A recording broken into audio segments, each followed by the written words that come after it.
अब ज़्यादा किसी से बताना नहीं और ज़्यादा बोलना नहीं, अभी गोली मार दूंगा, यही कह के माँ बहन दोनों दब जाती है। चोरी करता है तो सबसे पहले वो क्या छिपने के लिए अपने घर का स्थान ढूंढेगा, पहली बात। दूसरी बात, अगर पुलिस रात में 2 बजे आती है, चाहे दिखाइएगा ये पूरे एकदम जंगल झाड़ियों मतलब पूरे खेत हैं, जहां अगर भागना होता है किसी इंसान को तो 2 बजे रात का घर का हर देखा हुआ रास्ता यहाँ से वो भाग सकता है, लेकिन उसने यहाँ भी नहीं कुछ किया और वो पुलिस कस्टडी में पुलिस के साथ जाने का तैयार हुआ। नमस्कार, आप देख रहे हैं ABC हिंदुस्तान। इस समय उत्तर प्रदेश का एक बहुचर्चित मामला चल रहा है, फर्जी एनकाउंटर का मामला। लगभग आप सभी लोगों ने सुन चुका होगा। अगर बात किया जाए पूरे मामला का तो आज मैं मंगेश यादव के घर उपस्थित हूं, जिनको एक फर्जी एनकाउंटर मामले में ढेर किया गया है, ऐसा सभी का मामला है। अगर बात किया जाए इस घटना का तो जो पूरा घटनाक्रम है वो लगभग 5 सितंबर के करीब का माना जा रहा है। और जो गाँव वालों से जो मेरी अभी तक बात हुई है, मैं अभी उनके जो परिवार के जन हैं उनसे भी आपकी मुलाकात कराऊंगा और साक्षात्कार कराऊंगा।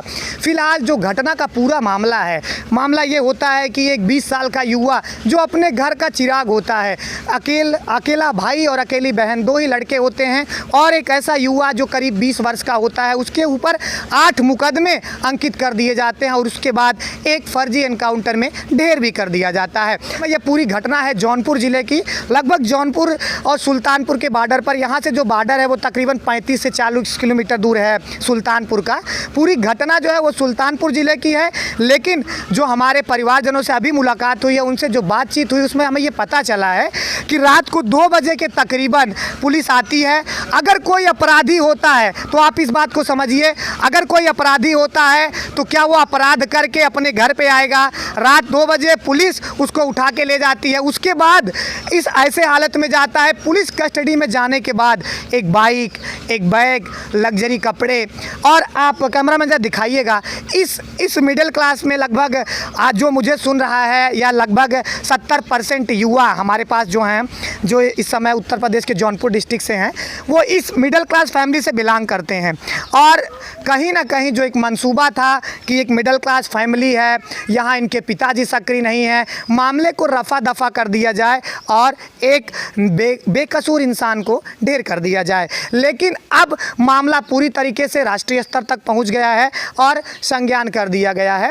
खैर, फिलहाल मैं उनके परिवार, जो मंगेश यादव जी हैं, उनके परिवार के जो पिताश्री हैं, उनसे आपका साक्षात्कार कराता हूं और उनसे इस चीज़ों के बारे में जानना चाहता हूं कि आखिर पूरा प्रकरण क्या है, पूरा मामला क्या है। सबसे पहले आपका नाम?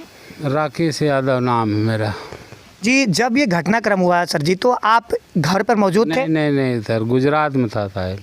आप गुजरात में थे, तो ये पूरे मामले का संज्ञान आपको पता कैसे चला? और ख़ास बात यह है, सबसे पहली बात, अगर मुकदमे 8 बताए जा रहे हैं, क्या आपको पहले से पता था कि ऐसे 8 मुकदमे दर्ज हैं? नहीं सर, 8 मुकदमे नहीं है, उसके पास केवल इंजलाम लगाया गया है, मुकदमा नहीं है सर। इतना बड़ा डकैत है तो हमारे ये बक्सी थाना के एरिए में मुकदमे अभी भी पता कर लो कितना मुकदमा है, पूरा मुकदमा मान आप विश्वास हो जाएगा आपको। मतलब आपका कहना यह है कि जो ये मुकदमे हैं वो भी कथित तौर पर मढ़े मढ़ाए आरोप हैं? हाँ सर, ये केवल इल्ज़ाम लगाया जा रहा है हमारे लड़के को। अच्छा, एक चीज़ ये भी है कि अभी जो हमने एक लोगों से मुलाकात हुई, बात हुई, उन्होंने कहा कि 2 साल से कोई मुकदमा नहीं है, तो 2022 के पहले मुकदमे हैं, ऐसा कुछ कहने में आ रहा है। वो लड़के लोग सर आपस में झगड़ा टंटा किए थे, स्कूल जा रहे थे पढ़ने में, मोबाइल छिनैती फिनैती दिखाए थे। सुल्तानपुर में केस था, उसको मैं लफा दफा कर दिया था, कोई केस नहीं है सर। और जो ये पूरी घटना है, जैसे इसमें लूटपाट और ये सारी चीज़ें में कहीं ना कहीं अगर संलिप्तता नहीं होती है, किसी एक बेकसूर इंसान को इस तरीके से मारा जाता है, तो पहला आपका राय, और क्या सचमुच आप लड़के के पिता हैं, उनसे आप वाकिफ़ रहे होंगे, आपका वो लड़का है, तो कुछ ना आपको तो ज्ञान रहा होगा कि उनका नेचर कैसा था, क्योंकि हम लोग तो मिले नहीं थे। सर अब नेचर क्या बताऊँ सर, अब चोरी चमारी डकैती किया होता तो घर पर से नहीं ले जा पाते ना साहब, वो भाग निकल जाता हो ना। अच्छा, और ख़ास बात यह रही कि जब एनकाउंटर हुआ तो आपको कब खबर मिली कि ऐसा एनकाउंटर कर दिया गया? क्योंकि जो बताने वाले हैं ये बता रहे हैं कि रात के समय से उठाया गया, और एक लड़का अगर घर से उठाया जाता है तो उसके बाद एनकाउंटर वाला पूरा प्रकरण, पुलिस ने आपको क्या कहा था, आपसे क्या संवाद हुआ था? संवाद ये हुआ था, रात में आए सोमवार को और उसके बाद ले जाते हैं तो उसकी माँ बहन के यही बोलते हैं पूंछ जांच करने के लिए ले जा रहा हूँ, पूंछ जांच करके सुबह में 10 बजे तेरा लड़का भेज दूँगा। अब ज़्यादा किसी से बताना नहीं और ज़्यादा बोलना नहीं, अभी गोली मार दूँगा, यही कह के माँ बहन दोनों दब जाती है। ऐसे जो पुलिस अधिकारी ने कहा था, किसी का नाम या लोगो आपको कुछ याद है या कोई बता सकता है ऐसा? सर रात के मामले में क्या बताएंगे, दबाव डाल के उन लोग लेके चले गए हैं। अब इन लोग कोई किसी से बोला नहीं, इतना परिवार में बताया नहीं, बोले कि 10 बजे आ जाऊंगा। 2 दिन अपने स्टेडियम रखे, अब पुलिस आती जाती थी, गांव का माहौल ले रही थी, गांव में ऐसा नहीं दंगा न हो जाए।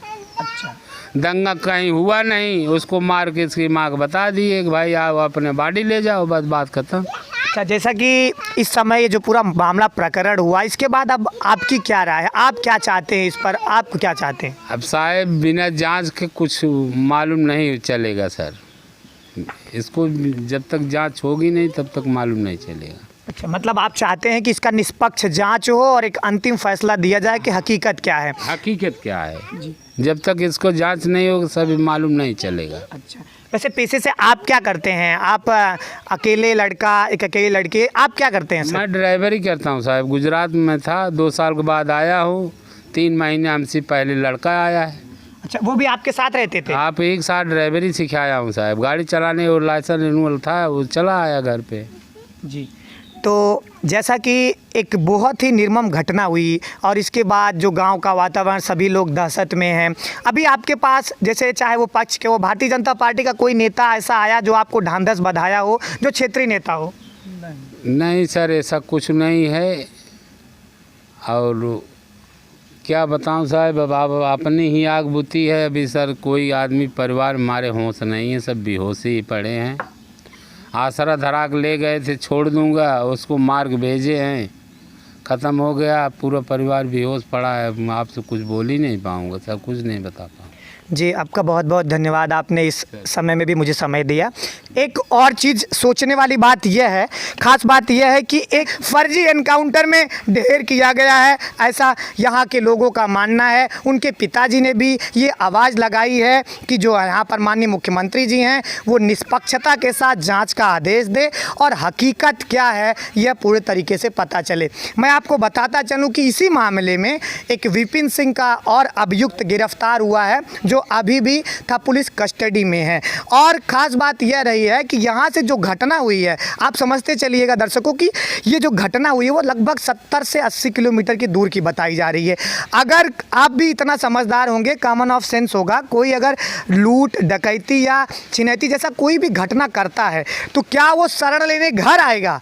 सबसे पहले आप पूरे स्टेप बाय स्टेप समझते जाइएगा कि अगर कोई घटना होती है, आप भी अगर कोई चोरी करता है तो सबसे पहले वो क्या छिपने के लिए अपने घर का स्थान ढूंढेगा, पहली बात। दूसरी बात, अगर पुलिस रात में 2 बजे आती है, चाहे दिखाइएगा ये पूरे एकदम जंगल झाड़ियों मतलब पूरे खेत हैं, जहां अगर भागना होता है किसी इंसान को तो 2 बजे रात का घर का हर देखा हुआ रास्ता यहां से वो भाग सकता है। लेकिन उसने यहां भी नहीं कुछ किया और वो पुलिस कस्टडी में पुलिस के साथ जाने का तैयार हुआ। पूरा मामला समझते जाइएगा, घर पर कोई बड़ा इंसान नहीं है, कोई एजुकेटेड पर्सन नहीं है जिसका संभवतः फ़ायदा उठाया जा सकता है, ऐसा कुछ मंसूबा रहा होगा। खैर फिलहाल ये तो जांच का विषय है। लेकिन इसके बाद यहाँ से लाया जाता है, फिर 1-2 दिन के बाद सीधा एनकाउंटर कर दिया जाता है मंगेश यादव का। तो अपने आप में यह एक सवालिया निशान खड़ा कर चुका है, यह मामला पूरी तरीके से तुल पकड़ चुका है। मैं आपके बीच लगभग इस मामले की तहकीकात के लिए रोज आता रहूँगा। तब तक के लिए आपका अपना ABC संवाददाता विनय मिश्रा विदा लेता हूँ।